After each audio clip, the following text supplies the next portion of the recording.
Welcome, my friend. Today, I want you to pause just for a moment and reflect on this. In a world that never stops talking, what is the value of silence? We live in a culture that glorifies constant communication. Everywhere you look, people are broadcasting, posting, tweeting, sharing, updating. Everyone seems desperate to be seen, desperate to be heard. And yet, very few stop to ask, is all this talking actually helping me win? Machiavelli, the political mastermind of the Renaissance, understood something we have almost forgotten. Silence is not weakness. Silence is not absence. Silence is a weapon. He lived in Florence during one of the most dangerous and unpredictable times in history. Words could cost you everything: your power, your influence, even your life. In that world, those who spoke too freely fell quickly. But those who mastered silence, they thrived. And here's the truth. His wisdom applies even more today. In a time where people expose their thoughts online, where intentions are revealed before they are even acted upon, silence has become rare. And because it's rare, it's powerful. So let's begin our journey with the first key to Machiavellian silence: why silence matters more than speech. Most people believe that words are power, that if they just explain enough, persuade enough, talk enough, they'll control the room. But Machiavelli saw the opposite. Men judge more by the eyes than by the hands, he said. Meaning people don't truly care about what you say. They care about what they see you do. And when you're constantly talking, you're not doing. You're explaining, you're revealing, you're exposing yourself. Every word is like giving away a piece of your strategy. You may not realize it, but when you talk too much, you are leaking information, your intentions, your fears, your insecurities. And once those are out in the open, others can use them against you. Think about it. The coworker who over-explains his every move in meetings is the one people stop respecting. The negotiator who fills silences with nervous chatter always ends up giving away too much. The leader who responds to every criticism, defending themselves endlessly, loses authority. Silence avoids all of this. Silence costs nothing, but protects everything. Machiavelli would point out 3 deadly risks of compulsive talking. First, commitment. The moment you declare your intentions, you are trapped. If you change course later, you look inconsistent, weak, or unreliable. But if you stay silent, you keep your freedom. You can pivot at any time, without explanation. Second, revealing your mind. When you talk, people learn how you think. They discover your logic, your process, your blind spots. And once they know this, they can predict you, manipulate you, counter you. Silence leaves them guessing. Third, eroding authority. The leader who explains everything loses mystique. The constant talker becomes ordinary, and the ordinary is never feared, never respected. Machiavelli wrote, "It is far safer to be feared than loved." And fear real authority requires distance. Distance requires mystery, and mystery requires silence. Picture this. In a meeting, 2 people are asked the same question. The first person jumps in immediately talking, explaining, filling every second with words. The second person waits, pauses, looks around, and only then, with few words, gives their answer. Who do you respect more? Almost always, it's the second person. Why? Because silence creates weight. It forces others to lean in. It gives the impression of depth, of confidence, of authority. This is why the quiet CEO commands more attention than the nervous junior executive. This is why the calm negotiator wins more than the desperate chatterbox. This is why the leader who speaks sparingly is remembered, while the one who never stops talking is forgotten. Silence, used strategically, creates mystique. It builds power. Machiavelli once wrote, "A prince must imitate the fox and the lion. The lion cannot defend himself from traps, and the fox cannot defend himself from wolves." What does that mean for you? It means power requires dual strategy, brute strength and cunning restraint. The lion roars, the fox waits. The lion strikes. The fox observes. Most people today act only like lions. They roar constantly, desperate to show strength through words. But the fox knows the real secret. Silence exposes others while protecting yourself. When you stay quiet, others rush to fill the space. They reveal their weaknesses, their desires, their fears. They show you the traps while you give away nothing. This is how the wise use silence. They don't just avoid mistakes, they turn silence into an advantage. Here's something most people don't realize. Silence is uncomfortable, and because it's uncomfortable, people rush to fill it. You've seen this before. In negotiations, the first person to speak often loses. In arguments, the calmer person who waits usually wins. In relationships, the one who listens more always understands the dynamics better. This is the hidden psychology of silence. By holding back, by not rushing to speak, you create pressure. The other person starts revealing themselves, while you remain in control. Machiavelli understood this instinctively. He knew that people crave validation, and the one who talks more is often the one seeking approval. But the one who talks less, the one who isn't begging to be heard, commands authority.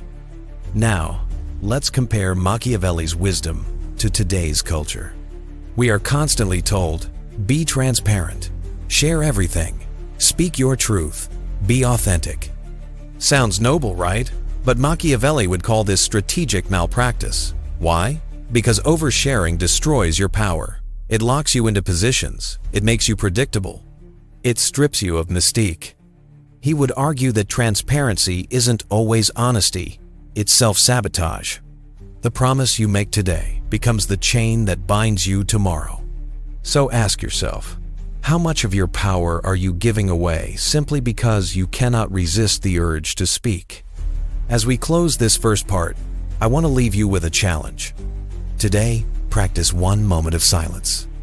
It could be in a conversation with a colleague, with a friend, or even with your partner. Instead of rushing to respond, pause, hold the silence. Let them reveal themselves. Notice how powerful it feels.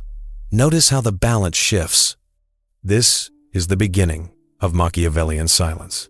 Not the silence of weakness, not the silence of fear, but the silence of strategy. In the next part of this journey, we'll explore exactly how to use silence in 3 specific forms: information-gathering silence, authority-building silence, and ambiguity-preserving silence. These are the weapons Machiavelli used in politics, and they are just as effective in your personal and professional life today. Stay with me, because the game has only just begun. In the first part, we uncovered why silence is not weakness, but power, why those who constantly talk lose ground, while those who hold their tongue gain respect, freedom, and mystique. Now, it's time to go deeper, because Machiavelli did not just see silence as the absence of speech. He saw it as a deliberate tool, a weapon you can wield in different ways depending on your goal. There are 3 primary forms of strategic silence that Machiavelli's philosophy reveals: information-gathering silence, authority-building silence, ambiguity, preserving silence. Each one works differently, each one is powerful, and when you learn to use all 3, you will discover that silence is not passive at all. It is the most active and decisive move you can make in human interaction. Machiavelli wrote, "The wise man does at once what the fool does finally." And what does the fool do? The fool speaks first. The fool rushes to reveal their position, their thoughts, their intentions. The wise man waits. Why? Because silence is not empty. It's a mirror. When you remain quiet, the other person fills the space. They reveal themselves. Think of a negotiation. Whoever speaks first loses. Why? Because the one who lays their cards on the table too soon gives the other side the advantage. Silence, in this case, forces the other person to disclose their needs, their fears, their bottom line, while you reveal nothing. Think of relationships. The better listener always knows more about the dynamics than the one who constantly talks. The one who listens uncovers desires, insecurities, patterns, all without giving away their own. Think of competition. Those who boast about their strategies rarely achieve them, but those who remain silent, who let results speak instead of words, often win. Information gathering silence is the silence of the fox. It's cunning, it's patient, and it wins not by force, but by restraint. Now we move to the second form, authority building silence. Machiavelli understood that power depends on perception, and perception can be sharpened through restraint. He wrote, "A prince must imitate the fox and the lion. Part of that imitation is knowing when speaking weakens your authority instead of strengthening it." Think about leaders. The insecure leader explains every move, justifies every decision, reacts to every criticism. The secure leader speaks selectively. They do not answer every jab. They do not justify every action. They choose their words carefully. And the result? Their words carry weight. Imagine a CEO in a boardroom. The junior executive rambles nervously, trying to impress. But the CEO speaks briefly, decisively, and only when it matters. The room pays attention not because of the volume of words, but because of the scarcity of words. Authority-building silence works because people are wired to fill gaps. When you speak less, people project more onto you. They assume depth, wisdom, confidence, even if you're simply holding back. This is why the leader who remains calm under criticism gains more respect than the one who reacts defensively.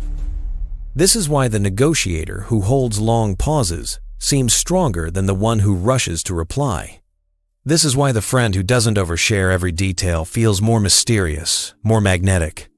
Machiavelli would say, "Fear requires distance, and distance requires mystery, and mystery is born from silence." The third form is the most subtle, and perhaps the most dangerous, ambiguity-preserving silence. Machiavelli's most famous line, "It is better to be feared than loved, when one of the two must be lacking," is not just about fear, it is about the value of leaving room for interpretation. Ambiguity-preserving silence lets others project their own assumptions onto you. By not clarifying, you appeal to multiple groups, even if their expectations conflict. You keep options open. You maintain deniability. Think about politicians. They speak vaguely, and suddenly their words resonate with opposing audiences. Each side hears what it wants to hear. Think about leaders. They share a vision without rigid details, allowing followers to interpret in ways that inspire them. Think about everyday life. When you leave silence around your intentions, others wonder, they speculate, they project, and in that projection, you gain flexibility. This is why Machiavelli insisted that premature clarity can be dangerous. Once you are pinned down, you lose options, but when you preserve ambiguity, you gain time, maneuverability, and influence. Each form of silence works on the human mind differently. Information gathering silence exploits impatience. People hate silence. They rush to fill it, and in doing so, they expose themselves. Authority-building silence exploits perception. People equate few words with strength, many words with weakness. The less you say, the more powerful you seem. Ambiguity-preserving silence exploits projection. People see what they want to see in you, and you gain influence by staying uncommitted. Machiavelli saw human beings as predictable. He believed most people are guided not by reason, but by immediate needs, by appearances, by assumptions. Silence is powerful because it manipulates these instincts without you ever having to lie. Let's make this practical. In a job interview, the candidate who answers questions with clarity and then stops without nervous rambling often comes across as more confident than the one who keeps talking. That's authority-building silence. In a negotiation, the buyer who states their offer and then sits quietly forces the seller to speak, often leading to concessions. That's information-gathering silence. In a relationship, the person who doesn't immediately define the future or explain every detail often feels more intriguing, more magnetic. That's ambiguity-preserving silence. You see, silence is not the same in every situation. Each silence has a role. Each silence is a strategy. But let's flip the perspective. What happens if you don't master these silences? You reveal too much. You lose freedom. You appear insecure. You trap yourself in commitments. You weaken your authority. This is the fate of most people in today's culture. They confuse transparency with strength. They confuse talking with influence. And in doing so, they hand over power without even realizing it. Machiavelli would shake his head. He would say, "The promise given was a necessity of the past. The word broken is a necessity of the present." Meaning, binding yourself with words only limits your maneuverability later. Silence is freedom. Talking too much is a cage. So now, we've seen the three forms of strategic silence. The silence of the fox that gathers information, the silence of the lion that builds authority, and the silence of the shadow that preserves ambiguity. In the next part, we're going to go even deeper into the psychological power of silence. Why does silence intimidate? Why does it command? Why does it create mystique? Because Machiavelli understood something profound. Words may persuade, but silence controls. Stay with me, because the psychology of silence is where true power begins. So far, we've explored why silence is power, and how Machiavelli revealed three strategic forms of silence: information gathering, authority building, and ambiguity preserving. But here's the deeper truth. Silence doesn't just operate on the surface of conversation. Silence penetrates the human mind. It works on psychology. It shapes emotion, perception, and behavior. Machiavelli may not have had modern psychology in the 16th century, but he understood people with a clarity most of us have lost. He understood that silence, used correctly, can achieve what persuasion, argument, and endless talking never can. In this part, we're going to explore three psychological effects of silence. Silence creates projection spaces. Silence establishes dominance in communication. Silence creates mystique, amplifying perceived power. Let's break each one down. When you remain quiet, something strange happens. The human mind hates emptiness. It craves completion. So, when you stay silent, people don't just hear nothing. They start filling the silence with their own thoughts, fears, and desires. Think about an interrogation room. A skilled interrogator doesn't always bombard with questions. Sometimes they sit in silence, watching. And the suspect, overwhelmed by the weight of that silence, starts to talk. They reveal more than they intended. Think about a negotiation. You state your offer, then stop. You hold silence. Suddenly, the other person feels pressure. They think, did I say too little? Should I explain more? Should I concede something? And often they do. This is the psychology of projection. People cannot tolerate silence, so they fill it with words that give you information, with concessions that give you leverage, with assumptions that give you advantage. Machiavelli wrote, "Men are so simple and so much inclined to obey immediate needs that a deceiver will never lack victims for his deceptions." He wasn't just talking about lies. He was pointing to this very principle human beings expose themselves, not because you trick them, but because you simply remain still. Now, let's talk about dominance. Most people think dominance comes from speaking the loudest, the longest, the fastest, but Machiavelli would laugh at that. True dominance often comes from speaking the least. Why? Because the one who talks the most often signals weakness. They are begging to be understood. They are chasing validation. But the one who speaks less, who waits, who chooses words carefully, implies strength. They don't need validation. They don't need to prove themselves. They decide what is worth saying. Think about conflict. The person who shouts, argues, interrupts, reveals desperation. The one who remains calm, silent, and patient unnerves their opponent. They send the unspoken message, I don't need to convince you. I already have the power. Think about interviews. The candidate who speaks too much seems insecure. The one who answers clearly, then waits, projects authority. Think about everyday relationships. The person who floods you with texts, explanations, and confessions feels needy. The one who gives measured, deliberate responses feels composed, confident, even magnetic. This is dominance through silence, not by force, but by restraint. Finally, the most fascinating psychological effect of silence: mystique. Machiavelli observed, men judge more by the eye than the hand, because it belongs to everybody to see, but to few to feel. Translated appearances matter more than reality, and silence creates the most powerful appearance of all, the appearance of depth. What cannot be easily understood often feels greater, more powerful than what is plainly revealed. Consider this.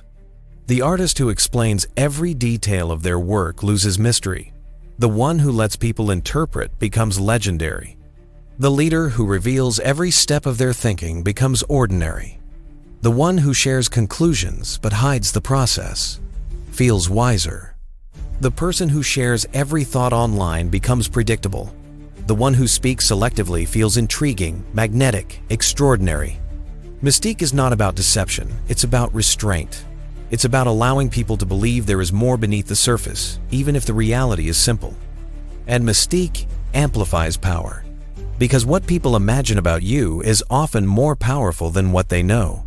Now let's take all three effects together. Silence pressures others to reveal themselves. Silence asserts dominance without aggression. Silence creates mystique that makes you seem larger than life. This is why silence intimidates. Because when you say less, others project more. When you hold back, others lean in. When you don't explain, others assume, and those assumptions often work in your favor. This is why the quiet person in the room often commands more respect than the loud one. Why the negotiator who pauses makes the other side nervous. Why the calm leader who says little leaves a stronger impression than the one who never stops talking. Machiavelli understood this instinctively. He didn't need modern psychology. He observed human nature, and human nature has not changed. So how do you apply this in your own life? In negotiations, state your position clearly, then stop. Let the silence do the work. Watch as the other side scrambles to fill it. In conflict, resist the urge to interrupt. Let the other person empty themselves. Then respond calmly, briefly, decisively. In leadership, speak selectively. Don't explain everything. Don't respond to every criticism. Choose moments. Let silence project authority. In relationships, don't rush to reveal every thought, every feeling. Leave room for curiosity. Let others wonder. In every case, silence shifts the power dynamic. It puts you in control not because you said more, but because you said less. So now you see the psychological edge of silence. It's not just absence, it's presence, it's weight, it's strategy. In the next part, we'll explore what I call the transparency trap. How modern culture's obsession with oversharing, authenticity, and constant self-expression is actually destroying people's influence, and how Machiavelli would teach you to escape it. Stay with me, because what comes next will change the way you think about communication forever. So far, we've seen how Machiavelli understood silence as a weapon, how words can betray power, and why restraint often triumphs over reaction. But here's the truth. Silence is not just about what you don't say, it's about what you make others believe. This is where Machiavelli's genius shines through. The mask of silence. Every powerful person, whether king, general, or CEO, wears a mask. Machiavelli understood this well. He wrote that appearances matter more than reality, because people judge what they see, not what you intend. Think about it. If you remain silent in a heated discussion, people project their own meaning onto your quietness. Some think, he's wise.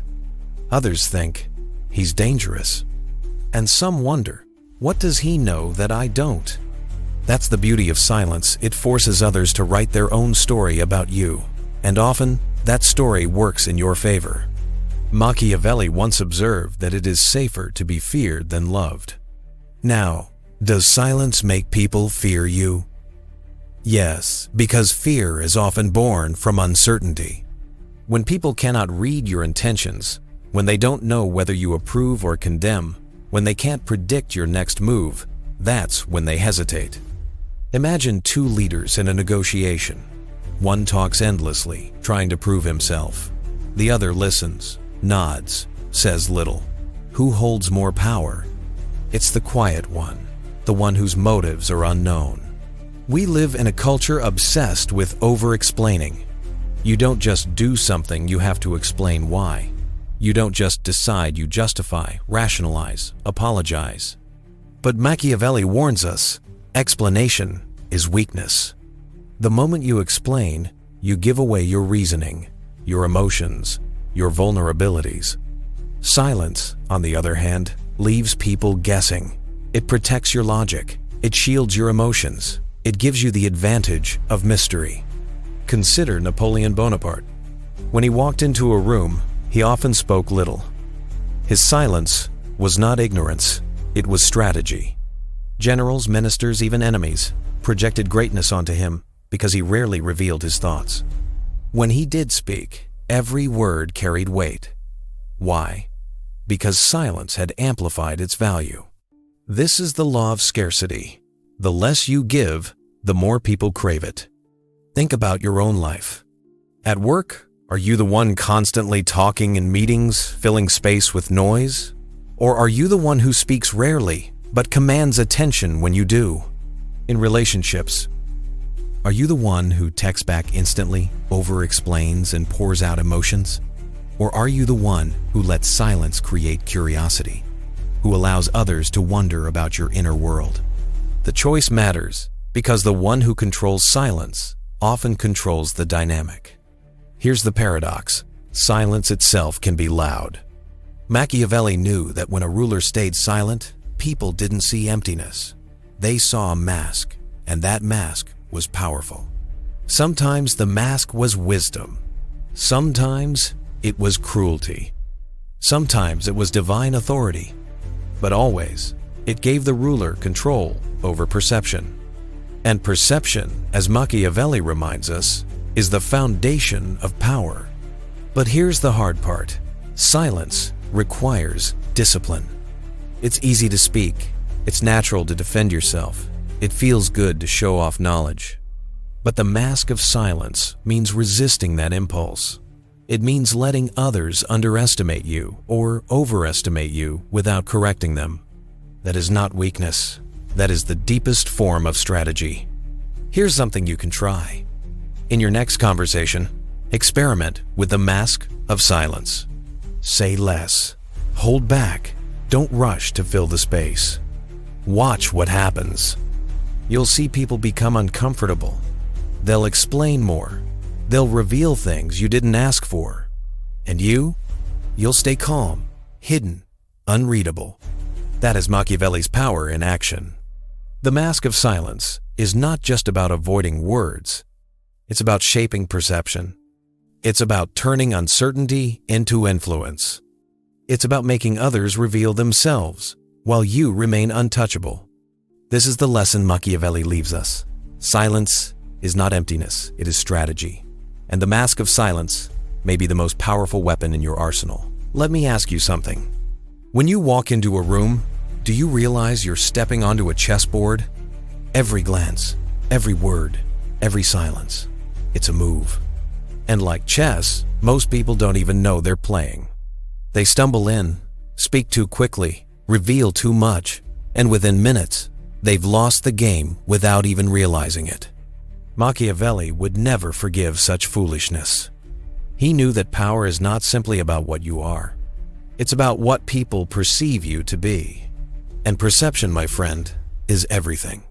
Think of perception like armor. When people look at you, they don't see your heart beating fast, your insecurities, your doubts. They see what you allow them to see. And in this way, you shape their reality. You control the board.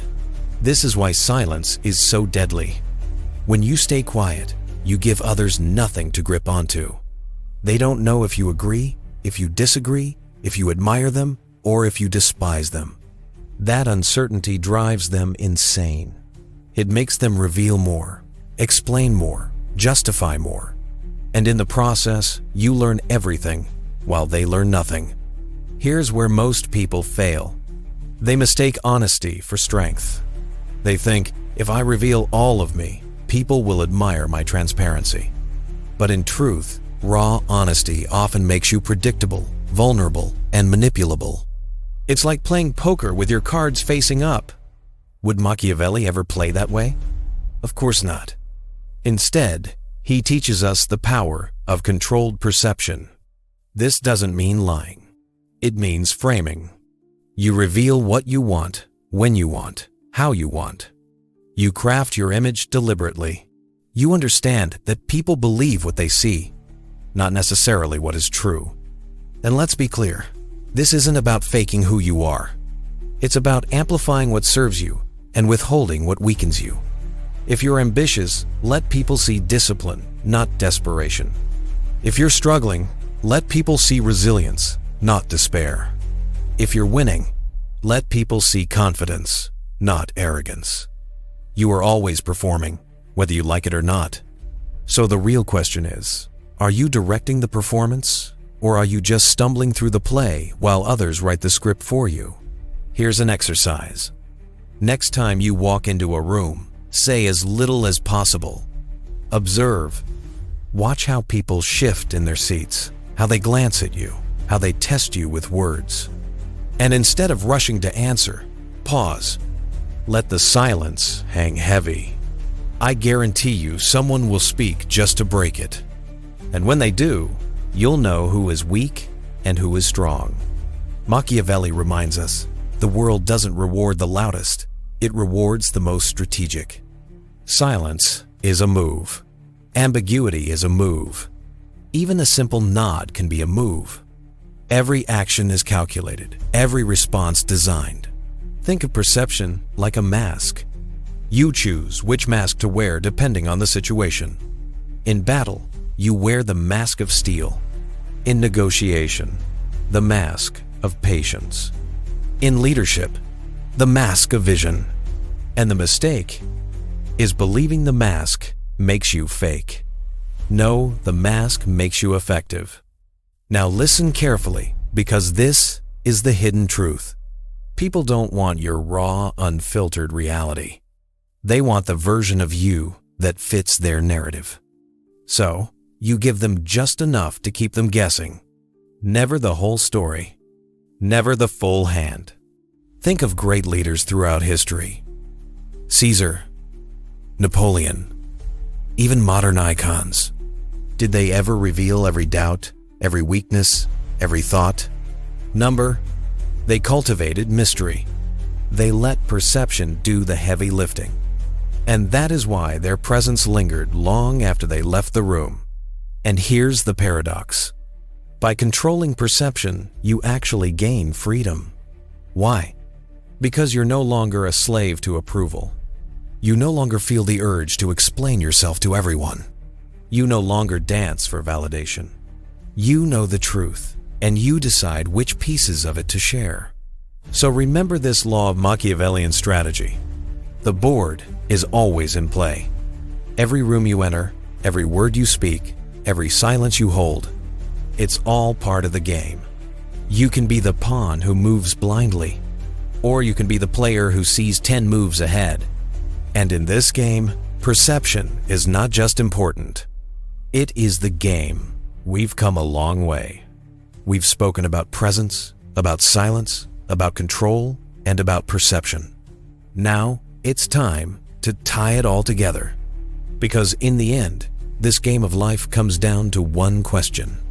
Do you command the board, or are you just another piece being moved? Machiavelli understood something most people miss. Power isn't about muscles, money, or shouting the loudest. Power is about control of space. Not just physical space, but psychological space. The silence you hold, the energy you project, the perception you craft. These create a gravitational pull. People orbit around you, whether they like it or not. Think of silence like gravity. You don't see it, but you feel it.